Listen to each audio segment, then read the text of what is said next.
नमस्कार श्रोतेहो, कशा आहात तुम्ही सगळे. स्वागत आहे तुमचं आपले यूट्यूब चॅनल कथा क्षितिजवर. तर आजची आपली कथा आहे प्रिया तेंडुलकर यांच्या ज्याचा त्याचा प्रश्न या कथासंग्रहातील अंघोळ. अजयला शेवटचा नकार देऊन टाकला आणि तिला सुटसुटीत हलकं फुलकं वाटलं. आणखी एक संबंध जुळून तुटला होता. एक नवं नातं संपलं होतं. भूतकाळाच्या आठवणी या कॉलममध्ये त्याची जमा झाली होती. त्याला भेटून घराकडे जाताना तिने मरीन ड्राईव्हवर गाडी थांबवली न ठरवता.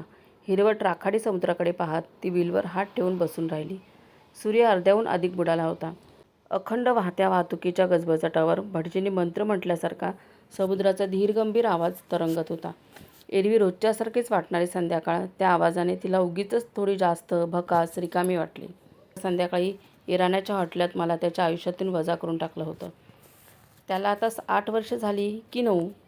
त्या संध्याकाळी मला अरबी समुद्रात जीव द्यावासा वाटला होता, पण एकटीने चालत समुद्रकाठावर जायचं धाडसच झालं नव्हतं. कुणी पाहिलं तर. रडून रडून चेहऱ्याचं पार पोतेरं झालं होतं आणि तरीही पाण्याला खळ नव्हताच. म्युन्सिपाल्टीच्या फुटलेल्या पायपासारखं डोळ्यातून आणि नाकातून धो पाणी वाहत होतं. गर्दीत चेहरा लपवत, पाय उडत स्टेशनच्या दिशेने चालताना केवढं एकटं पोरकं टाकून दिल्यासारखं वाटत होतं. त्या संध्याकाळी लोकलच्या 3rd क्लास डब्यात घुसून लोंबकलताना डोळ्यांसमोर केवढी भयानक प्रश्नचिन्ह उभी होती. आता माझं काय होणार? एका पुरुषाने फिरवून टाकलेली बाई लग्न करायला अयोग्य समजून आता माझ्याशी कोण लग्न करणार? हा असला लाजिरवाणा भूतकाळ माझ्या पटून फरफटत कायम येत राहणार. मला वेड लागलं तर माझ्या घरच्यांना कोण सांभाळणार? आणि त्यांना जगवण्यासाठी नोकरी करत आता उभं आयुष्य एकटीने काढायचं तर मग शहाणं कसं राहायचं? बहिणींची लग्न कशी करायची? भावांचं शिक्षण कसं करायचं? त्यातून आईचा आजार, वडील गेल्याचं कोरं दुःख, त्यांनी मरण्याआधी करून ठेवलेली डोंगराएवढी कर्ज. मी एकटी बाई, आता साथीला आधाराला देवदत्तही नाही. वेळोवेळी फुकटात मिळणार त्याचा सल्लाही आता मिळणार नाही. परतफेड सवडीने करता येण्यासारखी अडल्या वेळेला आता त्याची आर्थिक मदत नाही. खांद्यावर उभ्या घराची जबाबदारी असलेला पुरुषाचा संसार ताटणे त्याच्या आयुष्याच्या चौकटीत बसण्यासारखे नव्हते. म्हणून तो इराण्याच्या हॉटेलातला चहा पिता पिता सगळे संबंध तोडून हितचिंतकाच्या यादीत जाऊन बसला. शाळकरी दिवसापासून आपसूक जुळत आलेलं नातं काही मिनिटात सहज तोडून माझ्या शुभेच्छा तुझ्यापाशी सतत असतील असं म्हणून मोकळा झाला. त्याच्या किती विनवण्या केल्या होत्या मी, पायसुद्धा धरले होते. कधीतरी तुटणार हे स्पष्ट दिसत असलेल्या त्या नात्याला लोंबकळत राहायचा केवढा निकराचा प्रयत्न केला होता. घरची जबाबदारी वाऱ्यावर टाकून द्यायचं आश्वासनही देऊन मोकळे झाले होते. त्यावर तो म्हणाला होता, तू लग्नानंतर तुझ्या भावंडांच्या ओढीने मला ब्लॅकमेल कशावरून करणार नाहीस? पुन्हा नोकरी करत राहशील, माझ्यावर खार खाशील. त्याचा निर्णय ठरला होता. मी हृदयाच्या आणाभाका खात होते आणि तो डोकं लढून निश्चयाला पोचला होता. ती संध्याकाळ पुढे ढकलायचा मी जेवढा प्रयत्न केला होता तेवढाच आजची संध्याकाळ लवकर यावी म्हणून केला होता. देवदत्तने दिलेल्या दुःखाची परतफेड केल्यामुळे आता मला मोकळं स्वस्थ वाटत आहे का? तिने गाडी सुरू केली. क्वीन्स नेकलेस चमकवणाऱ्या फ्लोरोसाईट दिव्यांच्या, निऑन सायन्सच्या, ट्रॅफिक लाईटच्या लुकलुकत्या टिपक्यात आपल्या गाड्याचे टिपके मिसळून टाकले. गाडी चालवताना तू खूप पुरुषी दिसतेस, अजय म्हणायचा. बायकी दिसत गाडी कशी चालवायची? तिने एकदा त्याला विचारले. ते तूच पाहा ना, काही बायका कशा सोज्वळ नाजूक दिसतात. गाडी चालवताना देखील तू आक्रमक आडदांड दिसतेस. गाडी पुरुषाने चालवली काय, बाईने चालवली काय, शेवटी गिअर्स टाकायचे, चाक फिरवायचे ते सारखंच ना. की मी बाई आहे म्हणून खाली मान घालून डोक्यावर पदर घेऊन चालू? ती हसत म्हणाली. तसं नाही गं, पण आमच्या पद्मनाभनची बायको पायात तोरड्या पैंजण घालून कशी सावकाश गाडी चालवते. तू पुरुषासारखी खिडकीवर हात टाकून डावीकडून उजवीकडून दामटवत असतेस गाडी. अगदी बरोबर, पण पद्मनाभनच्या बायकोला ऑफिसच्या वेळा, 4 मीटिंग्स 24 तासात कोंबायच्या नसतात. तिला काय होतंय पैंजण घालून डौलदार गाडी चालवायला? नवऱ्याला ऑफिसमधून आणायला आणि पोरांना शाळेत पोचवायला जाताना. आपले लग्न झाल्यावर तू येशील ना मला आणायला ग्रेसफुली गाडी चालवत? लहान मुलाच्या उत्साहाने तिच्याकडे सरकत तो म्हणाला होता. आणि ती विचारात पडली होती, जमेल का मला सगळा कामधंदा सोडून फक्त याच्याच सेवेत लागणं? एजन्सी कायमची बंद करायची, बाहेरची कामंसुद्धा घ्यायची नाहीत. तू फक्त माझ्या एकटीची असणार आहेस. तुझा वेळ सगळा माझा. दिवसाचं प्रत्येक मिनिट मी ठरवेन. मला वाटेल तसं वागायचं, प्रश्न विचारायचे नाहीत, वाद घालायचा नाही. अजय तिला परत परत नाकपुड्या फुलवून सांगे. तिला सुखावल्यासारखे वाटे. आत खोलवर कुठेतरी दडवून ठेवलेला तिच्या मनाचा एक तुकडा हळूच तरंगत वर येई. संत पाण्यात खडा टाकल्यावर तळ्यात रुतून बसलेला एखादा शिंपला हळेच पृष्ठभागावर यावा तसा. उभ्या पाण्याची स्वस्तता डचमळून टाकत आणि भीतीचे तरंगही उठत. जगलेली 30 वर्ष मुळापासून हादरून जात. त्याच्या सहज साध्या बोलण्यामुळे शरीरभर पसरलेल्या सुखाच्या लहरी कुठल्या कुठे विरून जात. एका पद्धतीच्या वातावरणात लहान मोठी वादळं झेलत आपली पाळंमुळं खट्टर होऊन 30 वर्ष उभं असलेलं हे झाड पार मुळापासून उपटून दुसऱ्याच्या मातीत परक्या वातावरणात पुन्हा रुजवायचं. दुसऱ्या झाडाचा आधार घेत आपण कधी वृक्ष नव्हतोच असं स्वतःलाच पटवायचा प्रयत्न करत नाजूक कोवळी वेळ असल्याचा आव आणून पुन्हा नव्यानं फुलायचं. जमेल का हे मला? ती घरी पोचली तेव्हा तिच्या वहिनीच्या माहेरची माणसं दिवाणखान्यात बसली होती. भाच्यांचा दंगा चालू होता. आई टी व्हीसमोर कुणाचीच नसल्यासारखी हरवून बसली होती. तिला पाहताच सगळे उठून उभी राहिली, आई सोडून. तिला याची सवय होती. बसा ना, ती म्हणाली आणि तीही बसली. दमून आला असाल, तिच्या वहिनीची आई म्हणाली. तिच्या चेहऱ्यावर आपुलकी, काळजी दाटली होती. छे छे, दमले बिमले नाही, आज फार कामही नव्हतं, ती म्हणाली. मनात वाटलं, हेच आई बोलली असती तर. पण तिला माझ्या कामाची सवय झालेली इतक्या वर्षाची. रोज उठून चेहऱ्यावर आपुलकी आणून कुठे माझ्या दमण्याची चौकशी करत बसणार ती? त्या कधीच दमले म्हणणार नाहीत मम्मी, तिची वहिनी म्हणाली. एवढा ड्रायव्हर असूनही गाडी स्वतः चालवत जातात. मला नाही जमत ड्रायव्हरने गाडी चालवलेलं, तर बसताही येत नाही मागच्या सीटवर. काही नाही, त्या ड्रायव्हर आमच्यासाठी ठेवून जातात, वहिनी म्हणाली. त्या कायमच इतरांचा विचार करतात, स्वतःचा कधीच नाही, वहिनीचे वडील म्हणाले. तिला अवघडल्यासारखं झालं. अशी वाक्य वर्षानुवर्ष ऐकून तिला आता नकोशी झाली होती. लोक मनातून बोलत आहेत हे उमजूनही. मी जरा स्वच्छ होते, तुम्ही बसा.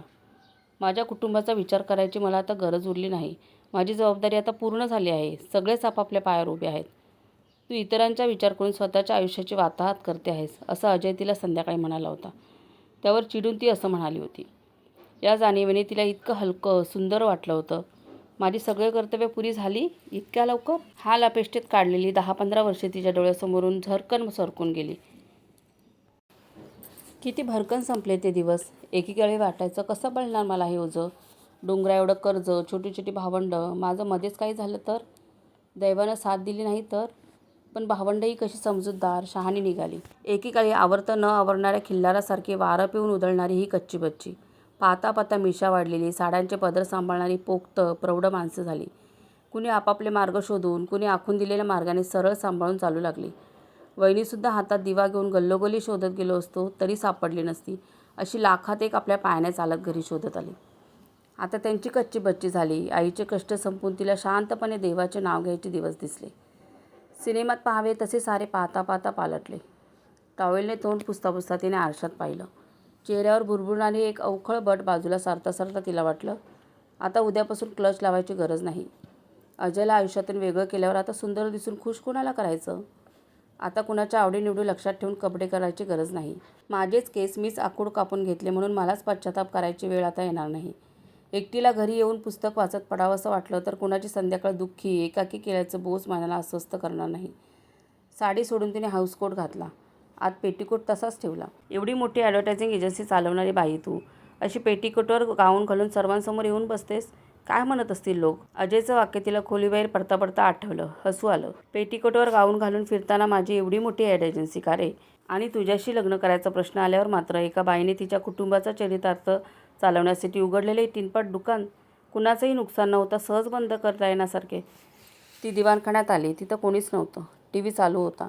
तिच्या एजन्सीने तयार केलेली एक नवी जाहिरात चालू होती. आतापर्यंत कामाच्या निमित्ताने हजारदा पाहिलेली ती जाहिरात उभ्या उभ्या तिने नव्याने पाहिल्यासारखी परत एकदा पाहिली. याहून कितीतरी पटीने ती बरी करता आली असती, तिला वाटलं. साबण विकणाऱ्या प्रत्येक जाहिरातीतल्या बाईला निळ्या काठाची पांढरी साडी नेसवणं हा जणू अलौकिक निमित्त झाला होता. एकदम पाहताना वाटलं, ही कुठल्याही साबणाची जाहिरात असू शकते. माझं म्हणून मी जे काही यात वेगळं आहे ते या पांढऱ्या साडीने पार धुतलं गेलं आहे. पॅकशॉट्सही फार क्लिशे आहेत. कॉपी फारच आक्रमक वाटते. लोक इतके मूर्ख आहेत असं आपल्याला वाटलं तरी कसं?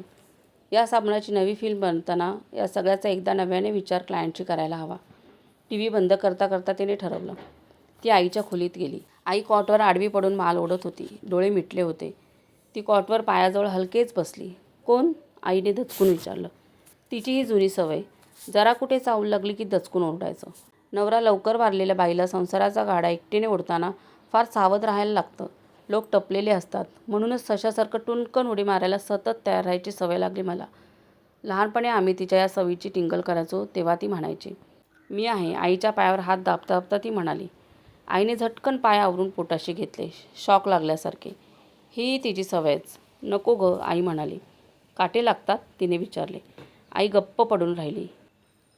आई, मी अजयला उद्यापासून भेटणार नाही आहे, त्याला सांगितलं आहे. म्हणजे मी त्याच्याशी लग्न करणार नाही आहे, ती म्हणाली. आई गप्पच राहिली.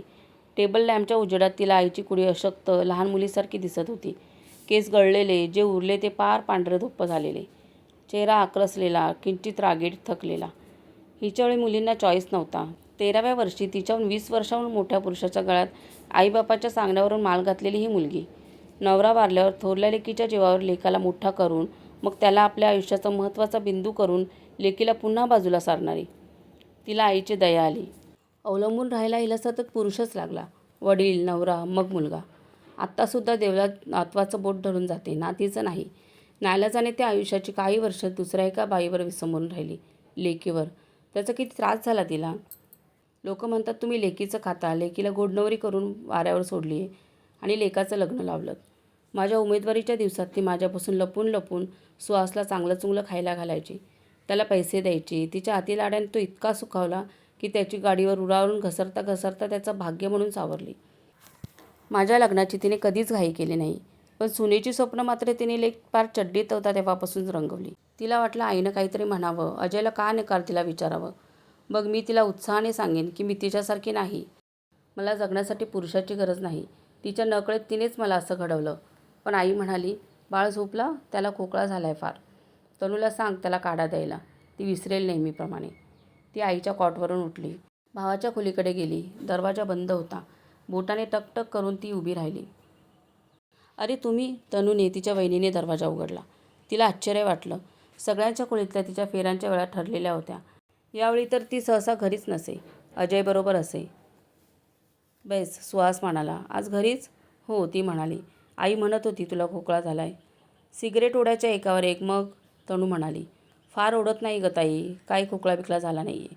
सुहास लेकाला नाईट ड्रेस चढवत म्हणाला. अनु आत्या मला बंदूक आणशील दादासारखी, भावाची लेक तोंडातला अंगठा बाहेर काढत म्हणाली. हो आणेन हा. वेडाबाई, बंदुकीने खेळायला तू काही मुलगा आहेस का, तू बाहुलीने खेळायचं, तनू म्हणाली. तिला एकदम उफाळून आलं. वाटलं हे बरोबर नाही, तिने का म्हणून बाहुलीनेच खेळायचं. बाहुलीने खेळता खेळता एकदम माझ्या डोक्यावर पडली, तशी जबाबदारी तिच्या डोक्यावर अचानक पडली तर.